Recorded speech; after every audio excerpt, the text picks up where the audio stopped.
are the big takeaways from the election results today? We just heard from the Prime Minister of India, who spoke about the country being ready for reform, the country more than willing to transform, and the people of Gujarat, he says, have spoken for the rest of the country. Vikas will win, development will win, is the slogan that Modi gave to his supporters today. Vivek Kaju has been standing by.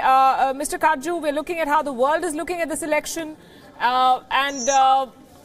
and how they see India under Prime Minister Narendra Modi in terms of continuity on policy, in terms of his domestic stature and what power it gives him to push for his agenda globally. How do you see the speech? Well, three things. I think this election will be seen by the international community as one more demonstration of Mr. Modi's preeminence, undoubted preeminence in Indian politics. Two, they will see this speech, the post-election speech, as a clear indication that he wants to come back to the agenda of reform and continue with the agenda of reform, notwithstanding the reduction in the victory margin in Gujarat. I think that is a clear message that the international community will pick up. The last point I wish to make is that the international community will also see that the battle is joined, in the sense that the Congress put up a spirited fight, and that in the run-up to the 2019 elections, Mr. Rahul Gandhi and the Congress will be watched far more closely than it has been hitherto. But at the end of the day, this victory will also give a sense of relief to those who have an interest in the Indian economy, those abroad, and who want to make investments in India, because they will see that despite the pressures that were there, and despite, as you so well put it, the early jitters, which showed an election which might go away from Mr. Modi came back strongly. My last point is that clearly this election was very tight for the BJP at one stage, and it was only the Prime Minister's commitment and his campaign that pulled it for the BJP. At the end of the day, the victory does matter, and matter very substantially. Thank you, Mr. Kaju. Thank you so much for this sharing your opinion with us. I'm also joined by Mr. Ashwani Kumar, former Union Law Minister.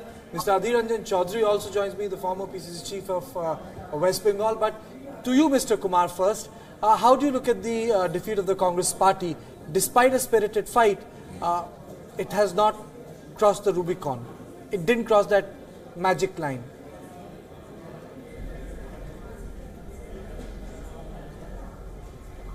As far as the campaign of the Congress party in Gujarat was concerned, it was a purposive, sustained, vigorous campaign under the leadership of Rahul Gandhi, and energized the Congress as a party once again in Gujarat, and that has been reflected in the gains that we have made in the number of seats that we today have in Gujarat. It is true that we had hoped to win.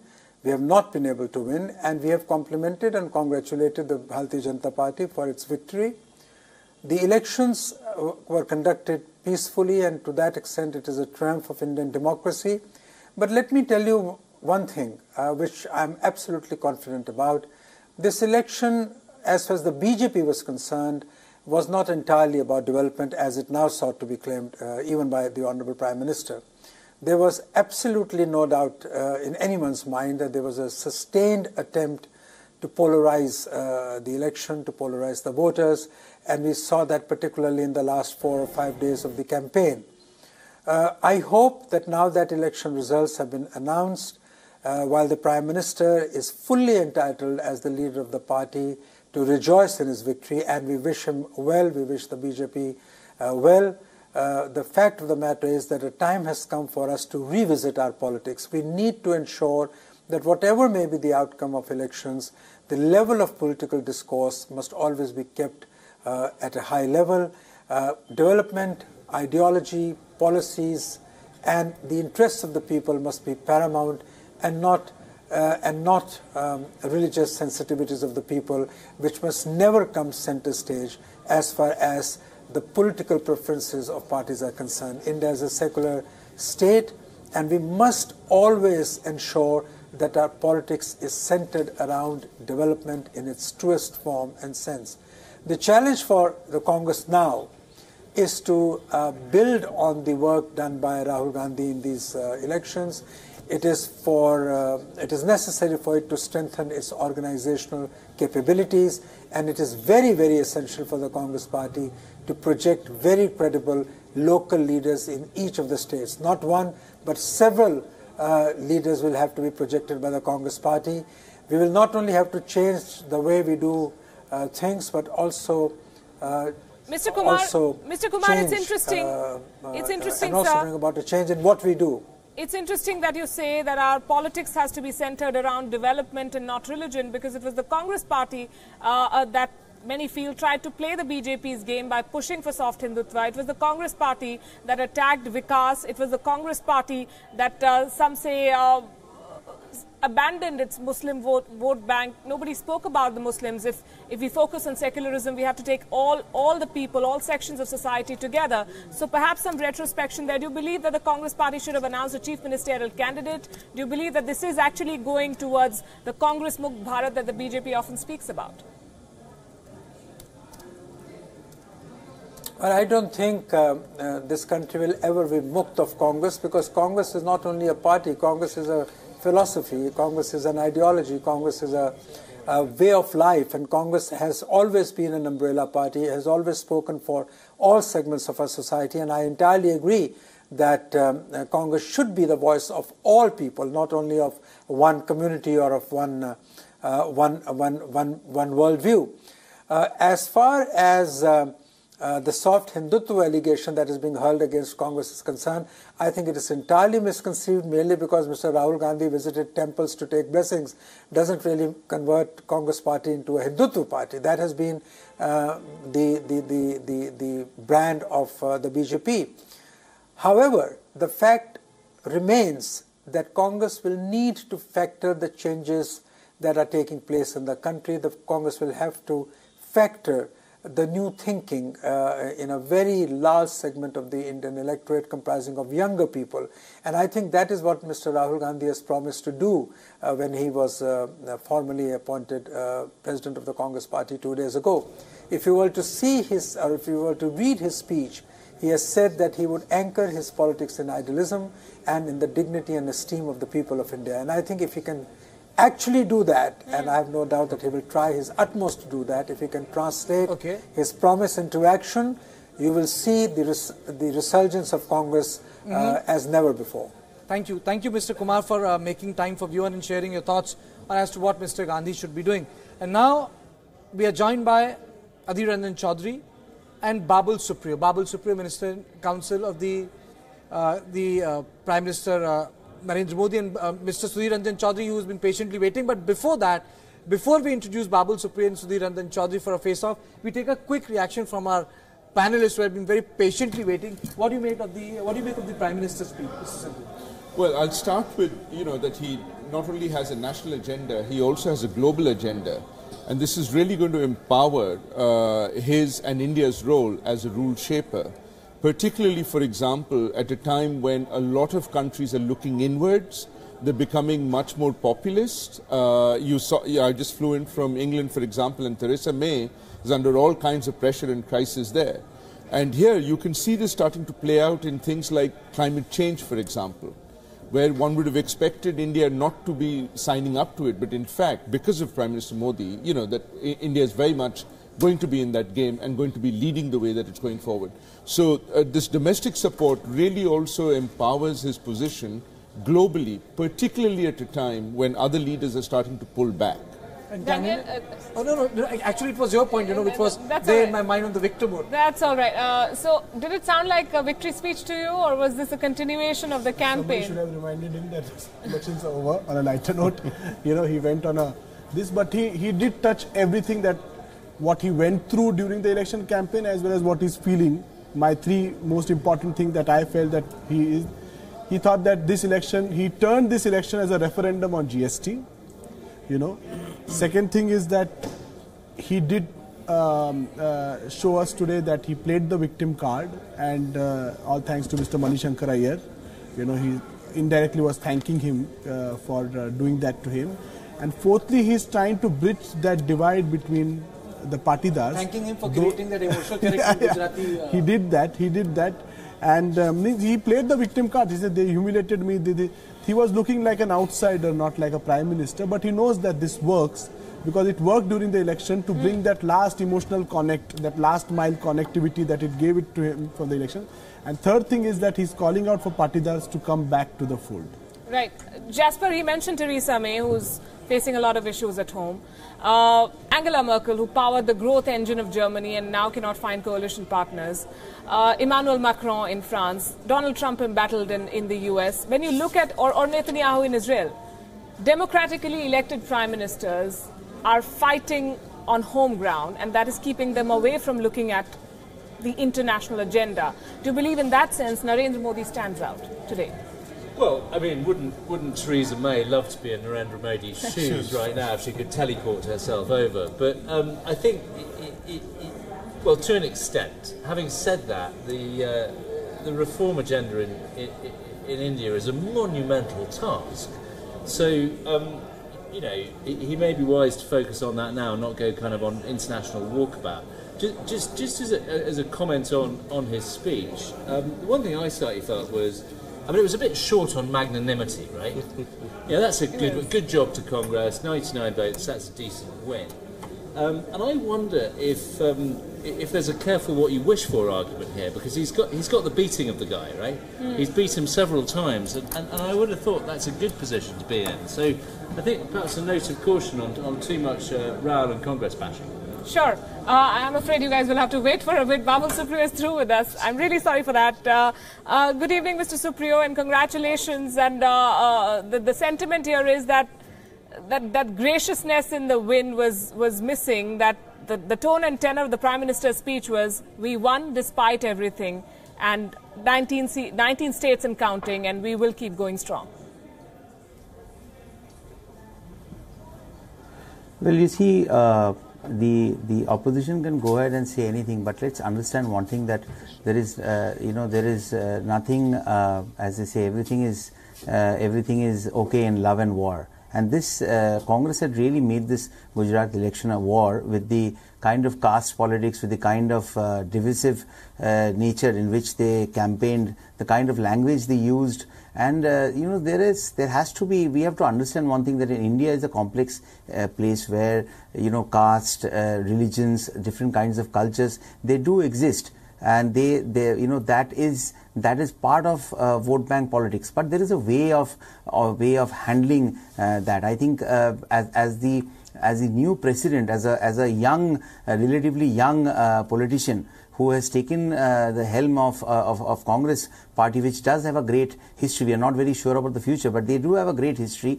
They cannot start the campaign with such a big lie, where they're not only dividing the society, but are also making promises which they cannot keep. It is unconstitutional to say that they can give reservation to the Patidars. Now, these are all history. The point is that when you are trying to do that, you are making Honorable Prime Minister or BJP's the Vikas mantra, the development that we want to bring into the country under the leadership of Honorable Prime Minister, that somehow gets a little what should I say? It gets a little drowned in all this noise that was being created. Look at the kind of language that Hardik Patel is using today while he's trying to tarnish one of the most sacred institutions of a country, the Election Commission and the EVM machines. Several of our ex-election commissioners have come ahead in the last few days and said that these machines can't be tampered. When you're winning in Punjab, you don't talk that. Now, these are stuff that have been said,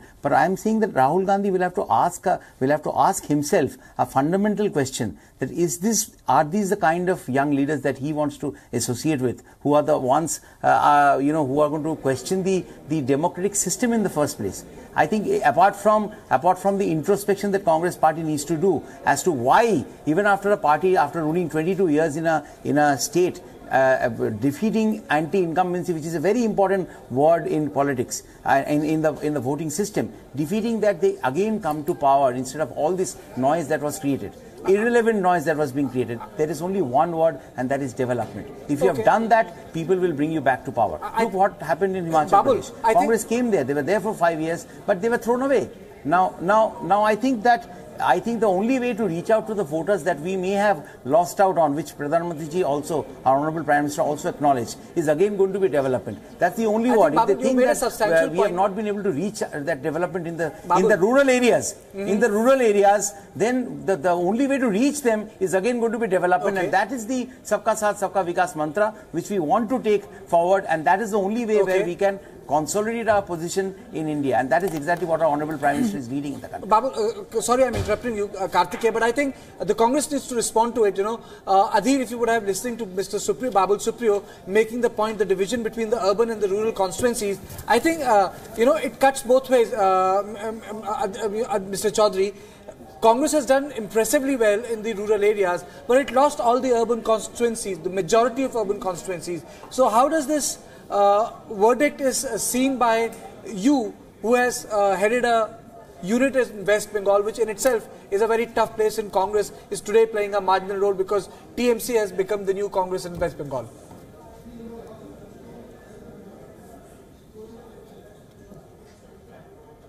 Good friend and younger brother Babul Supriyoji was referring the history of Congress party.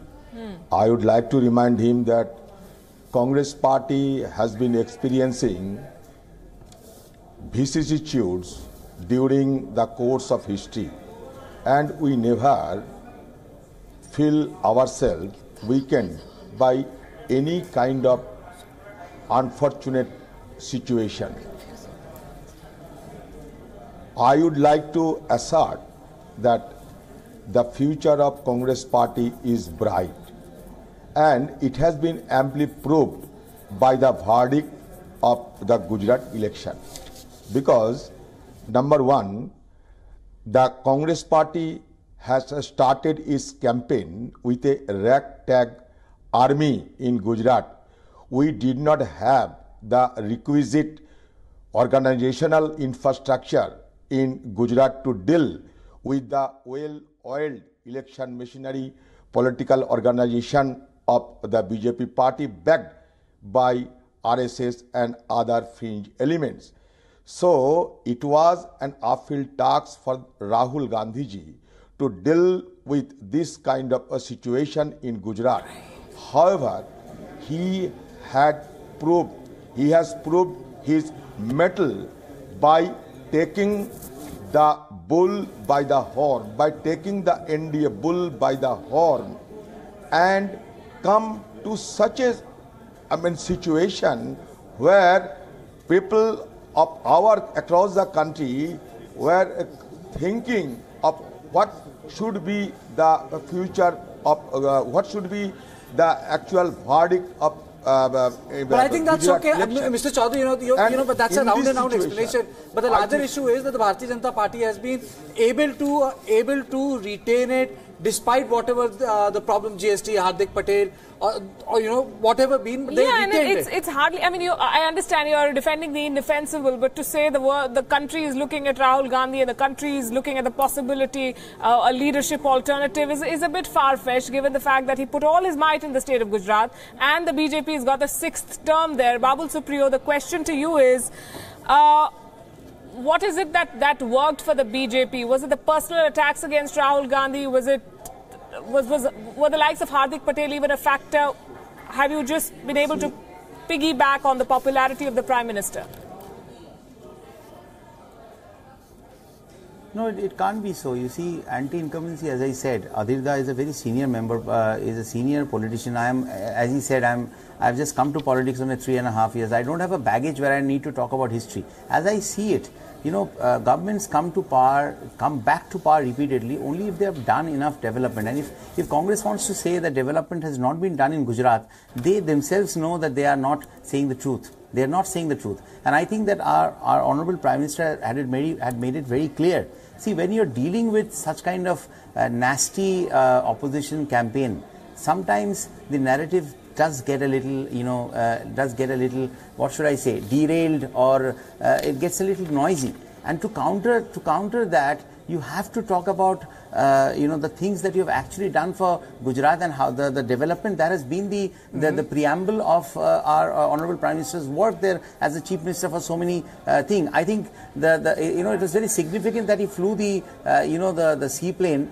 I think that was one thing that was not just a show off by the Prime Minister who could do so. As Adirda is saying that BJP had a great organization, Congress didn't. What was Congress doing? You're talking about a party which has the longest history in Indian politics. You're saying you don't have the organization and BJP has it. So accept it. In a way, you are accepting that. I think the Seaplane was something which is a reality. He was not showing off. The Sabarmati riverfront, the waterways, the transport that he was doing in Gujarat. That was a way when he drowned all these fringe noises that was being created by Congress, by Rahul Gandhiji and his young friends who don't even know what democracy is, the definition of democracy. And they proved it today with their kind of comments they have made. So that was bulldozing all of that, putting everything to rest. Okay, you made a point. Stay with me, Babul. Don't go away. Mr. Gupta, Babul Supriyo making a point that Seaplane is a reality. It was not a stunt. Do you feel that way? It was not a stunt. You didn't get that. He was talking about the Seaplane with the Prime Minister landed in Ahmedabad, went to the dam, then went to the Ambaji temple. He's saying that it was Seaplane is a reality. It's not a stunt. It was. What? It was a stunt. Why do you say that it was a stunt? He says Seaplane is a reality. He was promoting it. And what's wrong with stunts? Politics is about messaging. People want development and entertainment at the same time. Operated in India for last 10 years. So there was nothing new in it. There was no novelty. It was projected as it's a novelty, and he's bringing the plane for the first time in India. So that's why I'm saying it's a stunt. And when the road show is not allowed, he's deploying the seaplane to make it an event. It was a kind of shadow publicity. Okay. So that's why I'm saying it was a stunt. I'm told Richard Rosso, the International Studies Center at CSIS, has been rating, and so is Einar Tangen, political commentator with us from Beijing. Good evening to both of you. Einar, for once we are talking about an issue that doesn't involve India and China at loggerheads with each other.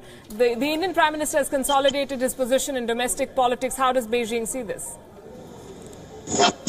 Well, I think, of course, Beijing would see this as very positive. They've had a long-standing relationship with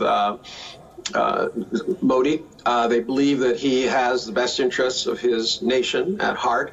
And I think they're looking forward to him taking a renewed look at what is the path forward.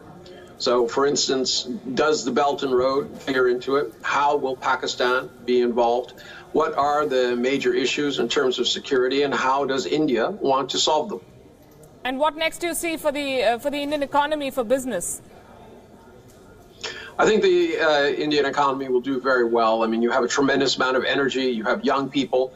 Jobs, obviously, are a big issue. How you arrange the infrastructure investments that are necessary are also going to be the next big question as you move forward. You know, you cannot have the kind of growth that you have unless you start backing it up with the kind of infrastructure that's necessary for business to develop.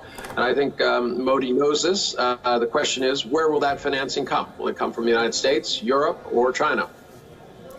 Richard Rosso, the Prime Minister made a victory speech where he said something to this effect, that the people of Gujarat have spoken for the country, India, which wants a government that can perform, which is ready for reform, and which wants the country to be transformed. Is that the message from this election, according to you? Well, I think so. Certainly, the party would definitely hope that's the case. I think that seeing a relatively strong Congress showing, but Modi staying in power is warmly received here in Washington. I mean, India is one of the very few relationships I think that President Trump has chose to really sort of maintain the exact trajectory of his predecessor. So the fact that he's focused on economic development, the fact that he's focused on a more robust security posture vis-a-vis neighbors in the region, I think Washington's going to be viewing that very warmly.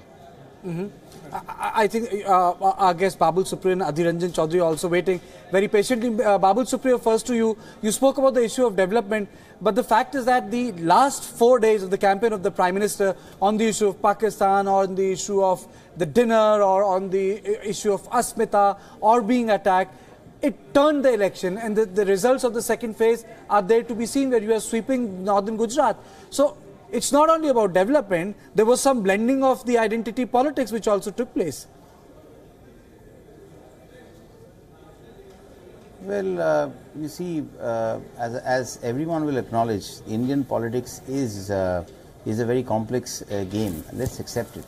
And as I said in the beginning of the show, that here we have noises that are fringe, noises that do not make any sense, and is going to stand between development and the people. Sometimes by the kind of rhetoric that Congress was getting into, yes, it did destroy the narrative for a certain point of time. We will all have to sit down and we'll have to think whether a vote can get so vitriolic. And I wouldn't say that our Honourable Prime Minister would say anything if he doesn't have enough grounds to say that. But during the election campaigning, yes, there are a lot of different kinds of stuff that you get to hear from different kinds of leaders. But I think the main thing that stands out is that you cannot at all downplay the fact that this is the 6th straight win for BJP in Gujarat. And in spite of the anti-incumbency factor, which is the important word, and everything that Rahul Gandhi and Congress put into, including outsourcing with Hardik, Alpesh and the other gentleman, Jignesh, I think it is a significant win, and we should stick to that, and let's keep development as one word. And I would love to see how Rahul Gandhi reacts to it, how he leads Congress, keeping the development agenda forward, and kind of drowning all these noisemakers who are surrounding him and spoiling the narrative of development, which our Honourable Prime Minister is working so hard to project. Fair enough. I think you made a point. But then, Adhir Ranjan, the point is, Mr. Supriyo is saying that, well, they had a focus. Prime Minister did certain things. They won the elections. But even the temple hopping, 27 temples, the soft Hindutva, it did not give you results in Gujarat. Have you ever heard in any of the speeches made by Prime Minister of our country in Gujarat in regards to development? Have you ever heard anything else? Anything in regard to development? See, it was expected that Gujarat election will be fought on the issue of development. But BJP party, out of fear, has changed the political discourse, the political narrative, and distracted the attention of the common people of Gujarat by raising various kind of hoopla and hue and cry. Can you imagine that Prime Minister of India is comparing Rahul Gandhiji with Aurangzeb? Can you imagine that Prime Minister of our country was accusing the former Prime Minister of our country, former Chief of our army, was colluding with the Pakistani agents in order to raise the political power in Gujarat? So this kind of egregious, Chaudhary, you made a point. This kind of just listen to me. This kind of egregious accusation was made by none other than Prime Minister. Whether it will enhance the image of Prime Minister and our country in the Committee of Nation or not, this should be discussed. This should be discussed also, because election has already been ended. The press is discussing it, sir. Now we need to have an introspection. We need to have a post-mortem. Absolutely, of what Mr. Ranjan, you have made your point. In the name of election, Mr. Ranjan, you have made your point. Nationalism. Just listen to me. We have been listening to you, Mr. Adhir Bhai. We have been listening to you. You have made your point. You have made your point, Mr. Chaudhary. Under the rubric of Asmita, Absolutely. Gujarat Asmita, a sub-nationalism was Mr. Chaudhary, was created. You have made your point. We heard your point. We are falling short of time. A minute to you, Babul Supriyo. A minute to you to respond to Adhir Ranjan Chaudhary. Okay. I won't say anything apart from the fact that we would have really loved to see Congress, probably not only accepting defeat with grace, but also saying that we would want to introspect and find out why today we need to go and say that we do not have the kind of organization that BJP had, in spite of claiming that they are the party with history.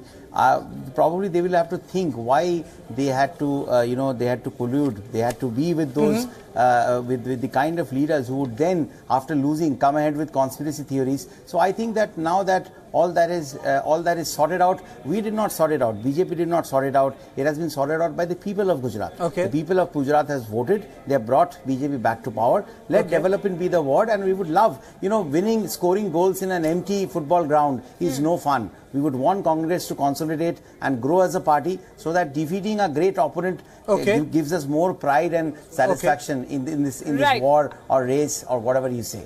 So I wish them all the very best. Let's get back to work. Let's bring development the main word. Thank you. We'll wait for it. Thanks very much. Babul Supriyo, Adhir Ranjan Chaudhary. Those are images from the BJP office there. The Prime Minister leaving after the victory celebration. We are going to have to take a break, but I want to ask a very quick question to Dalip Tahil. The Prime Minister made a point. Look at you, so happy. Your turn finally comes, yes. So he made a point about reform. And we've seen that GST did not dent the BJP's performance. Has the Indian voter then matured? And has the Indian voter learned to look at the bigger picture and the long run, and so not vote on the basis of immediate inconvenience? Well, a very good evening to you and to you all on the panel. I would like to actually congratulate the BJP on a very well-fought win, and in particular to the Prime Minister, Mr. Narendra Modi.